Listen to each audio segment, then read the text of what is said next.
తెలంగాణ రైతులకు shock.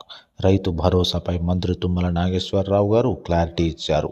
Rythu Bharosa sub committee నివేదిక రాగానే రైతులకు అందజేస్తామని ప్రకటించారు మంత్రి తుమ్మల నాగేశ్వరరావు గారు. జూన్లో ఈ నివేదిక రావాల్సి ఉంది, కానీ ఇప్పటికీ రాలేదు. కేంద్రం గైడ్లైన్స్లో మార్పులు చేయాలని కోరుతున్నామని, 2 లక్షలకు పైబడిన వాళ్ల రుణమాఫీపై త్వరలోనే ప్రకటన చేస్తామని ఈ సందర్భంగా ప్రకటించారు. ఈ ఏడాది వరి సాగులో తెలంగాణ టాప్ స్థానంలో నిలిచిందని వెల్లడించారు. 1,50,00,000 ఎకరాల దిగుబడితో పంజాబ్ రాష్ట్రాన్ని వెనక్కి నెట్టామన్నారు. గతంలో 41 లక్షల ఎకరాల్లో ఉన్న దొడ్డు ధాన్యం ఈ ఏడాది 21 లక్షలకు పడిపోయిందని పేర్కొన్నారు. తెలంగాణ రాష్ట్రంలో సన్న ధాన్యం దిగుబడి పెరిగింది.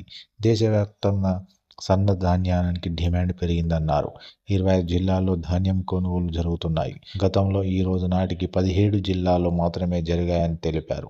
9.7 మెట్రిక్ టన్నుల ధాన్యం కొనుగోలు ఇప్పటికీ రాష్ట్ర వ్యాప్తంగా చేశారని వివరించారు.